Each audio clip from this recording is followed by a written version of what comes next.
Good morning once again. Welcome back to the next lecture. As we all know that we are right now dealing with the module number 3, and today we are going to discuss for the analysis of the fixed beam which are being imposed with the point loads. Moving ahead, the prerequisite for this particular module and this video lecture is the understanding of these two standard cases. In first case, the point load is been provided at the center, and in the second case the point load is placed eccentric with the end A and end B, and these are the fixed end moments about point A and B for these two standard cases. So moving ahead, let us see the very first problem on this particular point load. Here you can see there is a fixed beam of total length 6 meter which has been imposed with 2 point loads at C and D, which are at a distance of 2 meter and 2 meter, and the third span is 2 meter again. That means these 2 point loads are being placed equidistant. So one can understand this is going to form a symmetrical figure.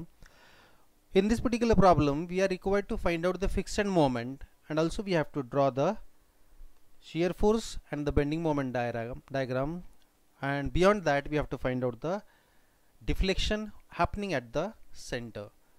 Here it has been given that the value of E and value of I are 200 kilonewton per meter square, and I is equal to 10 raised to power 8. So moving ahead, we can see here, as we have already discussed and understood, that whenever we are going to deal with the fixed beam, it is to be understood in two ways.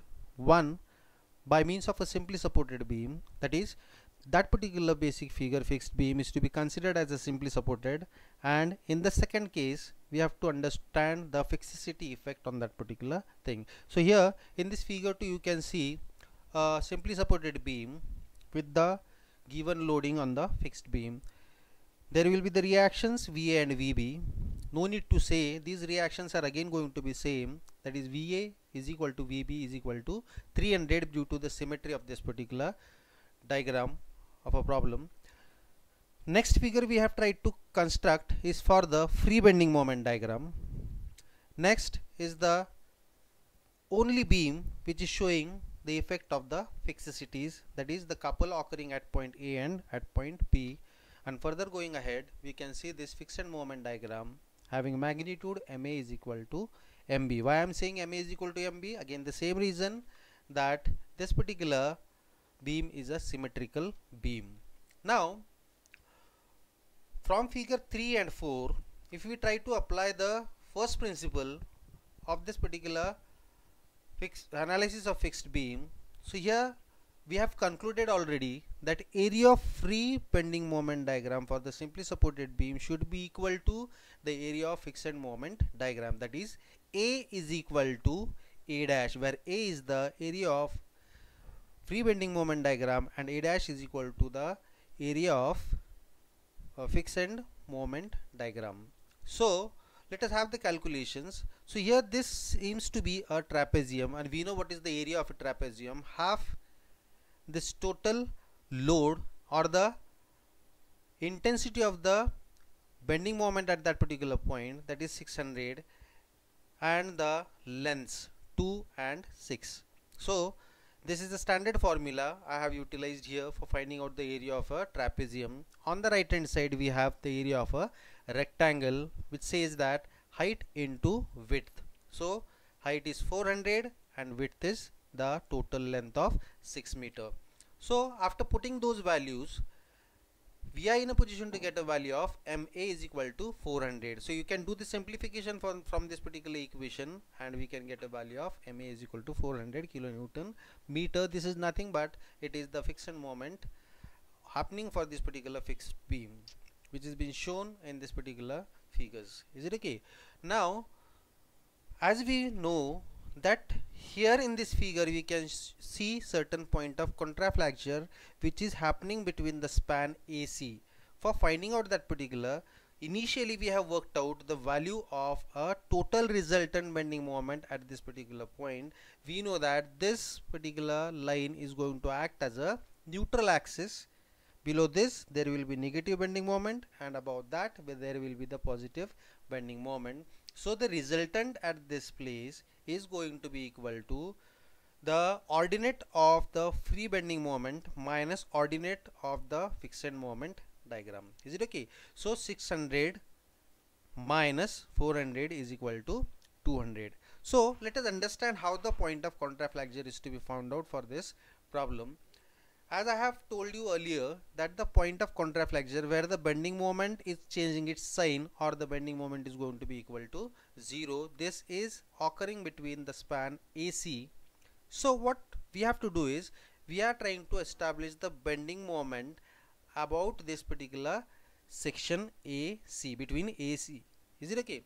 So here we know that total bending moment at any section is always equal to the free bending moment minus fixed moment diagram about that section. So here you can see in figure 1 and figure 5, or rather in figure 1, 4 and 5 I have tried to show the free simply supported beam as well as the effect of couples due to the fixity as well as the fixed moment diagram. So I have taken a section at this particular location which is between A and C, and I am going to take a moment for this as well as for this particular part. Is it okay? So moving ahead, on the left hand side of this section XX you can see there is only VA, that is equal to 300. So 300 into perpendicular distance X, and from this I can have negative value for this particular anti-clockwise couple. So the equation becomes M is equal to 300 into X minus MA, that is equal to 400. And for finding out the point of contraflexure length about which it is going to happen, we have to equate this bending moment between A to C equal to 0, because here the bending moment is turning out to be equal to 0. That is why we have to equate bending moment about that section X is equal to 0. So again moving ahead, 300x minus 400 is equal to 0 by utilizing these two conditions. So after simplification I am getting the value of x is equal to 4 by 3 meter from the either end. So this is how we have found out the point of contraflexure. Now we know what we have to do beyond this. We have to find out the slope and the deflection for this particular problem, as it is the requirement of this problem. So for understanding the slope and deflection, once again I have drawn this particular basic problem figure and I have done certain alteration into this. That means I have taken a section about certain point away from A. So at a distance X I have taken one section, and now we know bending moment equation or the relationship of the bending moment with respect to dy dx. Is it okay? So EI d2y by dx square is equal to M.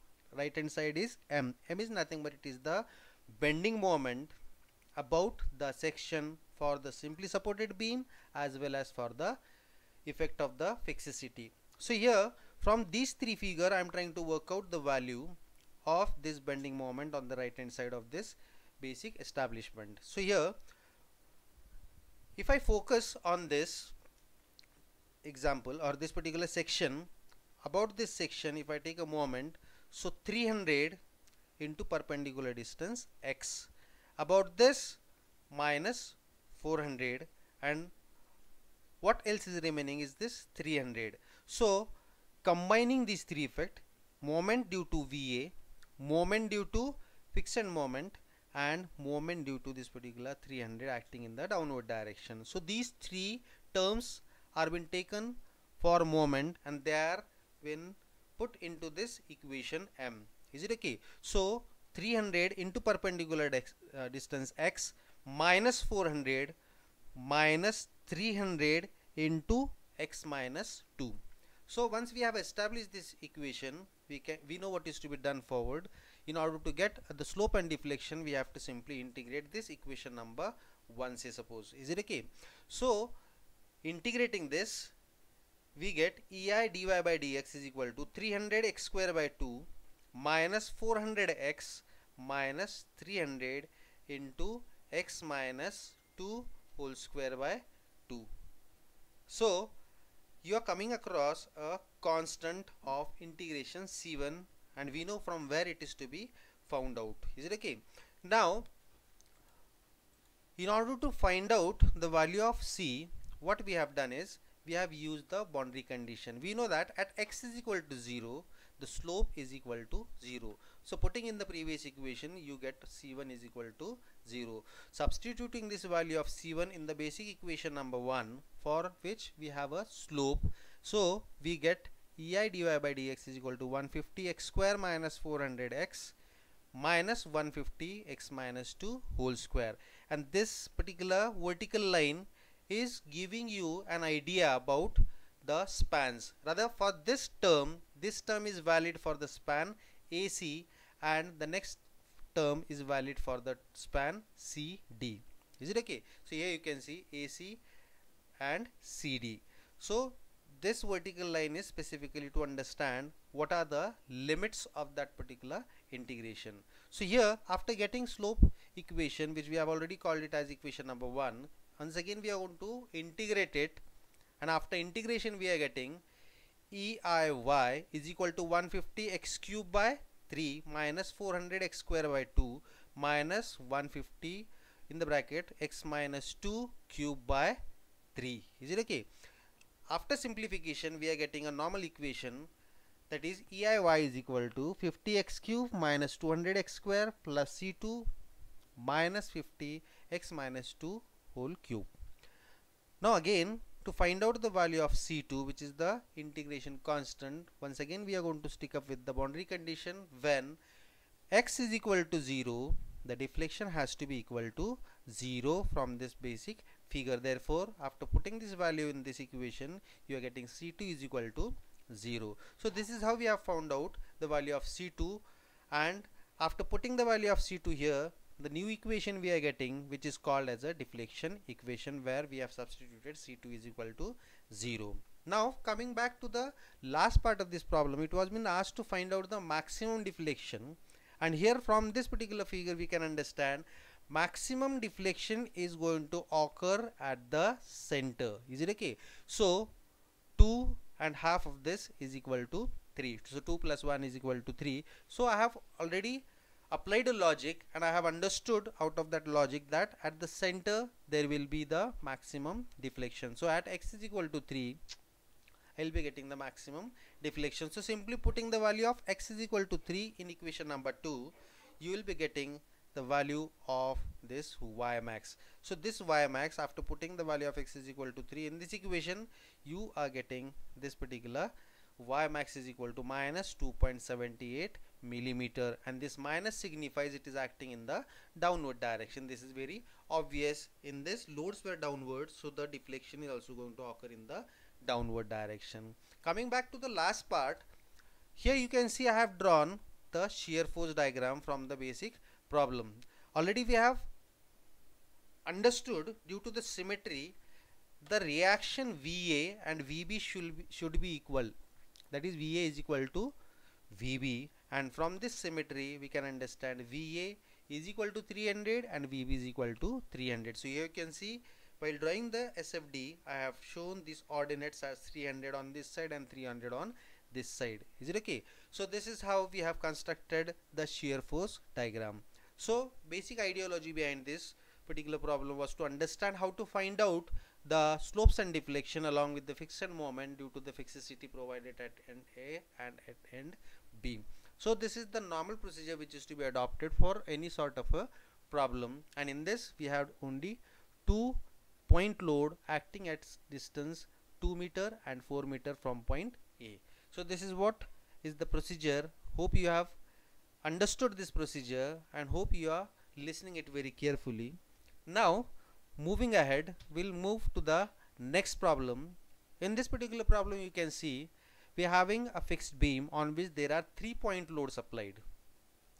Now these 3 point loads are being equidistant to each other, and from this understanding, by only visualizing this particular fixed beam, we can say this is a symmetrical figure. And obviously we know what is going to happen when there will be a symmetry in the figure and the loading. So the reaction at A and reaction at B will be same, and another thing we will be having is the friction moment will be equal. That is, MA should be equal to MB. So this is only by watching the figure we are in a position to understand what will be the nature of the various parameter involved into this particular problem. So moving ahead, as usual, once again this fixed beam is being treated individually, first as a simply supported beam, drawing its free bending moment diagram. Next, understanding the effect of this couple due to the fixicity and drawing its fixed end moment diagram. So this is how we have to understand the problem.